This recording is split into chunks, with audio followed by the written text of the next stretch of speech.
Hello friends, आज की इस वीडियो में हम सीखेंगे माइक्रोसॉफ्ट एक्सेल में स्टैटिस्टिकल फंक्शंस। तो यहाँ पे आप देख सकते हो average, max, minimum, count, count A, count if, count ifs, count blank और फोरकास्ट फंक्शन। तो मैंने यहाँ पे 9 फंक्शंस लिए हैं।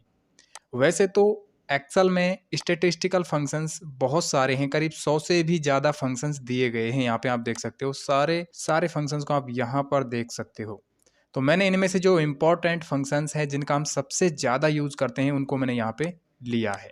तो चलिए अब हम सीखते हैं माइक्रोसॉफ्ट एक्सेल में स्टैटिस्टिकल फंक्शन। तो पहले हम सीखेंगे एवरेज फंक्शन।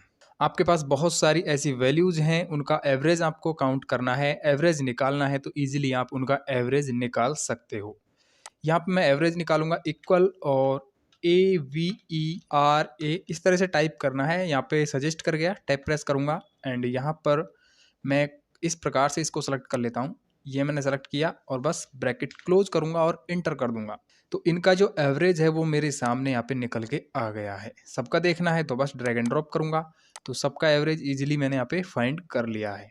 अब एवरेज के लिए हमें ऑटो सम ऑप्शन दिया गया है यहाँ पर भी हम क्लिक करते हैं तो यहाँ पे क्लिक करेंगे तो ऑटोमेटिक इस तरह से एवरेज निकल आता है, मतलब ये फंक्शन ऑटोमेटिक आ जाता है और इंटर करेंगे तो भी एवरेज निकल आता है। अब आता है मैक्स यानी मैक्सिमम।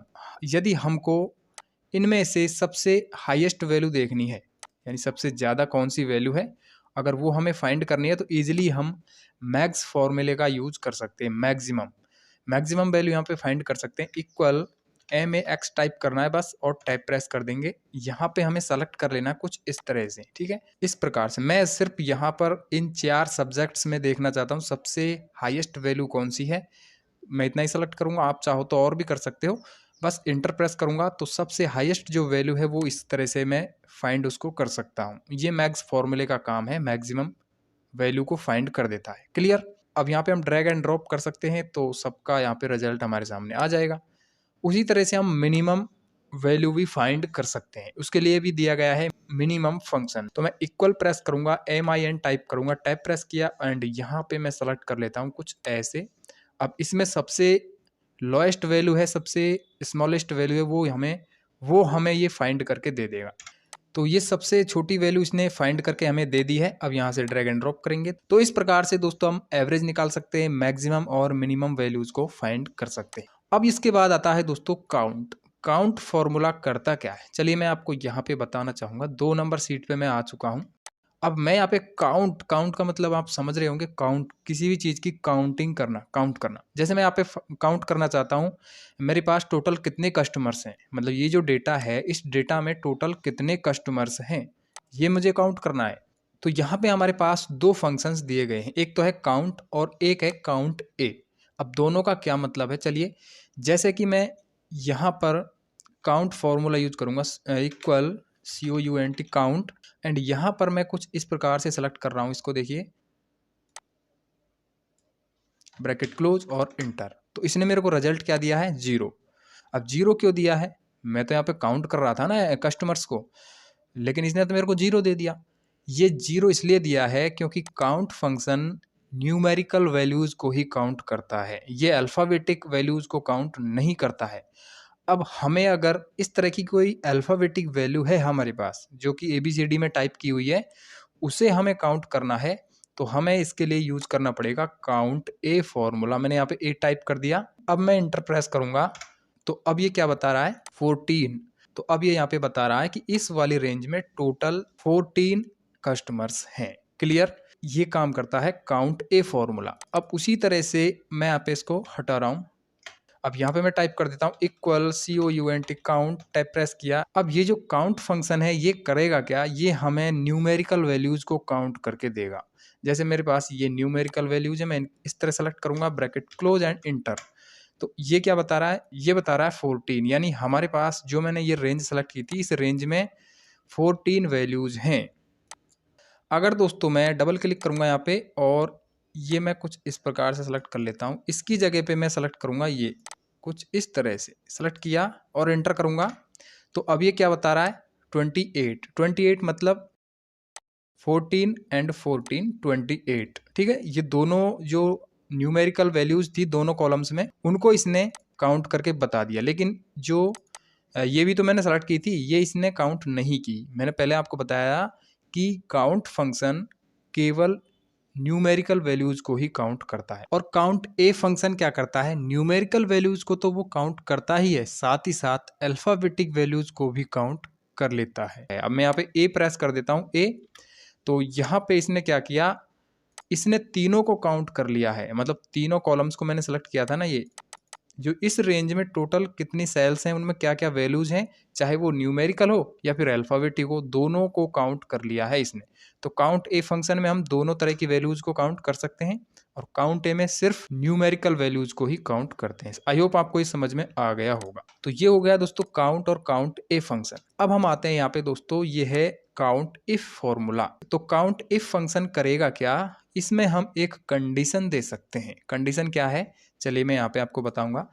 मैं चाहता हूं कि ऐसे कस्टमर्स को काउंट करना जो सिर्फ अहमदाबाद के हैं, मतलब उनकी सिटी अहमदाबाद है, तो ऐसे कस्टमर्स को काउंट करना चाहता हूं। तो अब इसके लिए हम नॉर्मली यहाँ से फिल्टर भी कर सकते हैं, इस तरह से ओके करेंगे तो ये हमारे पास क्या आ गए, अहमदाबाद के कस्टमर्स आ गए टोटल। लेकिन हमारे पास बहुत बड़ा डेटा है, अब ये करीब 100-200 कस्टमर्स हैं, तो उनको काउंट करने में प्रॉब्लम होगी। तो ऐसे में दोस्तों हमारे पास काउंट इफ फॉर्मूला दिया गया है, उससे भी हम काउंट कर सकते हैं। ये छोटा डेटा है इसलिए हमने तुरंत काउंट कर लिया है, लेकिन बड़ा डेटा हो तो क्या करेंगे, तो ऐसे में हमें मदद करता है काउंट इफ फॉर्मूला।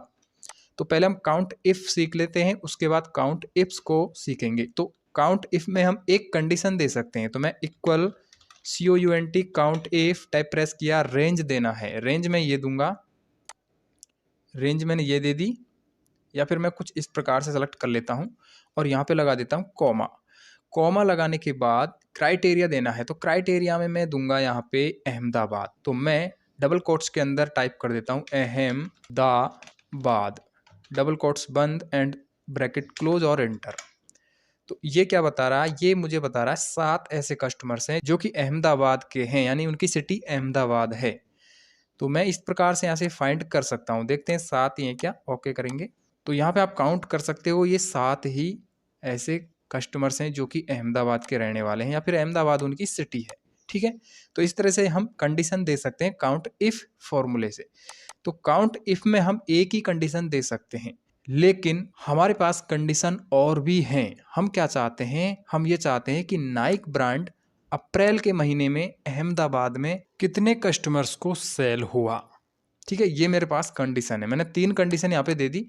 जैसे कि हमने सम इफ्स फॉर्मूला यूज किया था, उसी तरह से हम काउंट इप्स फंक्शन को यूज करेंगे। दोनों का सेम है, सम इफ्स, काउंट इप्स। तो दोनों में डिफरेंस इतना है कि सम इफ और सम इप्स तो हमें सम करके देता है किसी वैल्यू को, और काउंट इफ और काउंट इप्स ये हमें काउंट करके देता है, बस इतना डिफरेंस है, बाकी सिंटैक्स सेम है दोनों में, ठीक है। तो मैं यहाँ पे काउंट इप्स फंक्शन का यूज करूंगा, equal COUNT count ifs type press किया। अब यहाँ पे देख सकते हो क्राइटेरिया रेंज 1, क्राइटेरिया रेंज 1 में मेरा ये रहेगा, मैंने ये सेलेक्ट किया एंड कॉमा लगा दिया। अब रेंज 1 क्या है, रेंज 1 है मेरी अप्रैल। मैं चाहता हूँ कि अप्रैल के महीने में नाइक ब्रांड अहमदाबाद में कितने कस्टमर्स को सेल हुई, ठीक है। तो मैं यहाँ पे टाइप करूँगा अप्रैल, APR, डबल कोट्स में बंद करूँगा, और यहाँ पे आ रहा है अब क्राइटेरिया रेंज 2, दिखाई दे रहा है आपको क्राइटेरिया रेंज 2। एंड तो अब मैं यहाँ पे क्राइटेरिया रेंज 2 क्या दूंगा, ये मैं क्राइटेरिया रेंज 2 दे रहा हूँ, ठीक है। और कॉमा लगाऊंगा, डबल कोट्स में टाइप करूंगा मैं नाइक, डबल कोट्स में मैं टाइप कर देता हूँ नाइक, डबल कोट्स बंद, कॉमा। अब आ रहा है यहाँ पे क्राइटेरिया रेंज 3, यहाँ पे हम एक से ज़्यादा कंडीशंस दे सकते हैं। तो क्राइटेरिया रेंज 3 क्या है, हमारा ये है सिटी वाला कॉलम। अब इसमें हमारा जो क्राइटेरिया 3 क्या है, अहमदाबाद, ठीक है। तो अब यहाँ पे मैं ब्रैकेट क्लोज करूंगा और इंटर प्रेस करूंगा। तो यहाँ पे क्या बता रहा है, यहाँ पर ये बता रहा है 3 ऐसे कस्टमर्स हैं जिनको हमने अप्रैल महीने में नाइक ब्रांड अहमदाबाद में सेल किया है। अगर हमें इनको हाईलाइट करना है तो हम कैसे करेंगे, तो उसके लिए हम कंडीशनल फॉर्मेटिंग अप्लाई कर सकते हैं। यहाँ पर आपको समझ में आया होगा किस प्रकार से मैं ये काउंटिंग कर रहा हूँ। चलिए मैं यहाँ पे आपको बता देता हूँ, जैसे अप्रैल नाइक अहमदाबाद, ठीक है, अप्रैल नाइक अहमदाबाद, 2 तो ये हो गए, और नीचे आते हैं यहाँ पे अप्रैल नाइक अहमदाबाद, ठीक है, और यहाँ पे ये मैच नहीं कर रहा है। तो इसने एकदम सही हमें रिजल्ट दिया है। 3 ऐसे कस्टमर्स हैं जिनको हमने अप्रैल महीने में नाइक ब्रांड को और अहमदाबाद में सेल किया है। तो 3 ऐसे कस्टमर्स हैं। इस प्रकार से हमने ये डेटा यहाँ पे काउंट कर लिया है दोस्तों। तो ये काउंट इप्स आपको समझ में आ गया होगा। अब हम आते हैं स्टैटिस्टिकल वाली सीट पे और यहाँ पे आता है अब दोस्तों, ये हमारा कंप्लीट हो गया काउंट इप्स। अब यहाँ पे आ रहा है दोस्तों काउंट ब्लैंक। तो काउंट ब्लैंक नॉर्मल है। देखिए यहाँ पे मैं जैसे ये मैं डिलीट कर देता हूँ इस प्रकार से 2 सेल, ठीक है, 2 सेल मैंने यहाँ से डिलीट की और यहाँ पे मैं काउंट ब्लैंक यूज करूँगा। तो ये करेगा क्या, ये सिर्फ ब्लैंक सेल्स को काउंट करके देता है। Count blank function blank cell को काउंट करके देता है। बस मैं कुछ ऐसे सेलेक्ट करूँगा, यानी कि इस वाली रेंज में ब्लैंक सेल कितनी है, इंटर। तो ये यहाँ पे बता रहा है 2 ऐसी सेल हैं जो कि ब्लैंक हैं, तो 2 ही हैं, बस ये काम है। अब आता है दोस्तों फोरकास्ट ईटीएस फंक्शन। ये बहुत ही इंपॉर्टेंट फंक्शन है दोस्तों। तो पहले तो हम ये समझ लेते हैं कि फोरकास्ट फंक्शन यूज कैसे होता है, क्या इसका यूज है और क्यों हम इसका यूज करते हैं। तो देखिए, फोरकास्ट फंक्शन का यूज हम जब करते हैं जब हमें फ्यूचर की वैल्यू प्रिडिक्ट करना हो, मतलब कुछ हिस्टोरिकल डेटा के बेस पर हमें फ्यूचर का कुछ डेटा हमें निकालना होता है। जैसे कि हमारे पास यहाँ पर सेल दिया गया है 2011 से और 2021 तक का डेटा हमारे पास है, मतलब किस ईयर में कितना सेल हुआ है। अब इस डेटा के बेस पर हमें 2028 तक की एक एस्टिमेटेड सेल निकालनी है। तो हम फोरकास्ट फंक्शन का यूज करेंगे, मतलब कुछ अनुमानित आंकड़े। इस तरह का कोई फ्यूचर का डेटा हमें निकालना हो तो हम फोरकास्ट फंक्शन का यूज करते हैं। तो चलिए अब यहाँ पे हम यूज करेंगे फोरकास्ट फंक्शन। तो देखिए यहाँ पर मैं कर्सर को रख लेता हूँ 2022 के सामने वाली सेल में और यहाँ पे मैं टाइप कर देता हूँ इक्वल फोरकास्ट। फोरकास्ट मैंने टाइप किया, नीचे सजेस्ट कर रहा है। देखिए फोरकास्ट, कई तरह के फोरकास्ट फंक्शन होते हैं, तो हमें यूज करना है फोरकास्ट डॉट ETS।